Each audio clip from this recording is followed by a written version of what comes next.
ಪುರುಷ ಸಾಧಕರು ಬಂದು ಪ್ರಶಸ್ತಿಯನ್ನ ಸ್ವೀಕರಿಸಿದ್ರು. ಕಾರ್ಯಕ್ರಮ ಅಂದ ಮೇಲೆ ನಾರಿ ಶಕ್ತಿ ಕೂಡ ಇರಲೇಬೇಕಲ್ವಾ. ಮೊಟ್ಟ ಮೊದಲ ಹೆಣ್ಣು ಮಗಳು ಆಕೆ ಸಾಧಕಿ ಅವರೇ ನಮ್ಮ ನೆಚ್ಚಿನ ಶ್ರೀಮತಿ ಡಾಕ್ಟರ್ ವಾಣಿಶ್ರೀ ವಿಶ್ವನಾಥ್, ಸಮಾಜ ಸೇವಕರು. ಅವರು ನಡೆದು ಬಂದ ಹಾದಿಯ ಒಂದು ವಿಧಿ ನಿಮ್ಮ ಮುಂದೆ.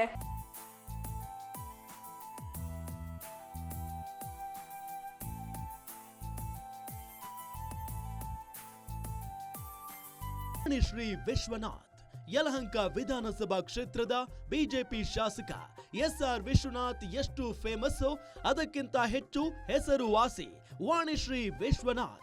ಅದಕ್ಕೆ ಕಾರಣ ನಿತ್ಯ ಕ್ಷೇತ್ರದ ಜನರ ಜೊತೆಗಿನ ಒಡನಾಟ. ಸಿಂಗನಾಯಕನಹಳ್ಳಿ ರೈತರ ಸೇವಾ ಸಹಕಾರ ಸಂಘದಲ್ಲಿ 5 ಬಾರಿ ಅಧ್ಯಕ್ಷೆ, 5 ಬಾರಿ ನಿರ್ದೇಶಕಿಯಾಗಿ ಕೆಲಸ ಮಾಡಿರುವ ವಾಣಿಶ್ರೀ ವಿಶ್ವನಾಥ್ ಅವರಿಗೆ ಬಡವರು, ರೈತರು, ಮಹಿಳೆಯರು ಅಂದ್ರೆ ಎಲ್ಲಿಲ್ಲದ ಪ್ರೀತಿ. ಅದಕ್ಕಾಗಿ ವಿಶ್ವವಾಣಿ ಫೌಂಡೇಶನ್ ಮೂಲಕ ಬಡವರಿಗೆ ಬಟ್ಟೆ, ಪೌರ ಕಾರ್ಮಿಕರಿಗೆ ಕಿಟ್ ವಿತರಣೆ, ಮಹಿಳೆಯರಿಗೆ ಸ್ತ್ರೀ ಶಕ್ತಿ ಗುಂಪುಗಳಿಗೆ ಸಾಲ ಸೌಲಭ್ಯ, ಉಚಿತ ಟೈಲರಿಂಗ್ ಮಷಿನ್ ವಿತರಣೆ, ಬ್ಯೂಟಿಷಿಯನ್ ತರಬೇತಿ ಕೊಟ್ಟು ಮಹಿಳೆಯರನ್ನ ಸ್ವಾವಲಂಬಿಗಳನ್ನಾಗಿಸಿದ್ದಾರೆ.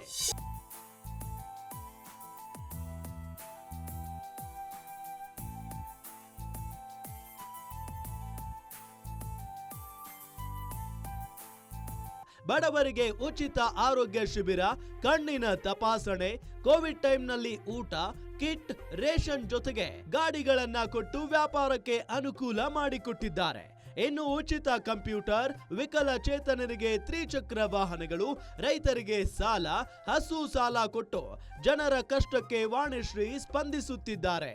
ಯಲಹಂಕದ ಪ್ರತಿ ಶಾಲೆಗೆ ಕಟ್ಟಡ, ಕಾಂಪೌಂಡ್, ಮಕ್ಕಳಿಗೆ ನೋಟ್ಬುಕ್ಸ್, ಕಂಪ್ಯೂಟರ್ಗಳನ್ನ ಪ್ರತಿ ವರ್ಷ ಉಚಿತವಾಗಿ ಹಂಚುತ್ತಿದ್ದಾರೆ. ಮತ್ತೊಂದು ವಿಶೇಷ ಅಂದ್ರೆ ವಿಶ್ವವಾಣಿ ಮತ್ತು ಮಹಿಳೆಯರ ಒಕ್ಕೂಟಗಳಿಂದ ಹುಸ್ಕೂರು, ಆಲೂರು ಮತ್ತು ಗೋಪಾಲಪುರ ಗ್ರಾಮ ಪಂಚಾಯಿತಿಗಳ ವ್ಯಾಪ್ತಿಯಲ್ಲಿ ಸಂಕ್ರಾಂತಿ ಸಂಭ್ರಮ ಸಂತೆ ಮೂಲಕ ವಾಣಿಶ್ರೀ ವಿಶ್ವನಾಥ್ ಯಲಹಂಕ ಜನರಿಗೆ ನೆಚ್ಚಿನ ಅಕ್ಕ ಎನಿಸಿಕೊಂಡಿದ್ದಾರೆ. ಇಂತಹ ನಿಸ್ವಾರ್ಥ ಸೇವೆ ಮಾಡ್ತಿರೋ ವಾಣಿಶ್ರೀ ಅವರಿಗೆ ಕೆಂಪೇಗೌಡ ನ್ಯಾಷನಲ್ ಅವಾರ್ಡ್ ಕೊಡ್ತಿರೋದಕ್ಕೆ ನಮಗೆ ಹೆಮ್ಮೆ ಎನಿಸುತ್ತಿದೆ.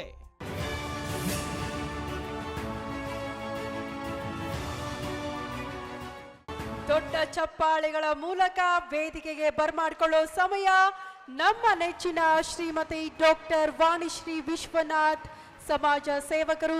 ಎಸ್ಆರ್ ವಿಶ್ವನಾಥ್ ಅಂದ ತಕ್ಷಣ ಪ್ರತಿಯೊಬ್ಬರಿಗೂ ಕೂಡ ಶಾಸಕರ ನೆನಪಾಗುತ್ತೆ. ಬಟ್ ಅವರಿಗಿಂತಲೂ ಕೂಡ ಸಮಾಜ ಸೇವೆಯಲ್ಲಿ ತಮ್ಮನ್ನ ತಾವು ತೊಡಗಿಸಿಕೊಂಡು ಬಡವರ ಪರ, ಶ್ರಮಿಕರ ಪರವಾಗಿ ಕೆಲಸ ಮಾಡ್ತಾ ಇದ್ದಾರೆ. ಎಕ್ಸ್ಪೆಷಲಿ ಹೆಣ್ಣು ಮಕ್ಕಳ ಬೆನ್ನೆಲುಬಾಗಿ ನಿಂತಿದ್ದಾರೆ ಅಂದ್ರೂ ಕೂಡ ತಪ್ಪಾಗ್ಲಿಕ್ಕಿಲ್ಲ. ವಾಣಿಶ್ರೀ ವಿಶ್ವನಾಥ್ ಅವರ ಜೊತೆಗೆ ಅವರ ಪುತ್ರ ಅಲೋಕ್ ಕೂಡ ಜಾಯಿನ್ ಆಗ್ತಿದ್ದಾರೆ.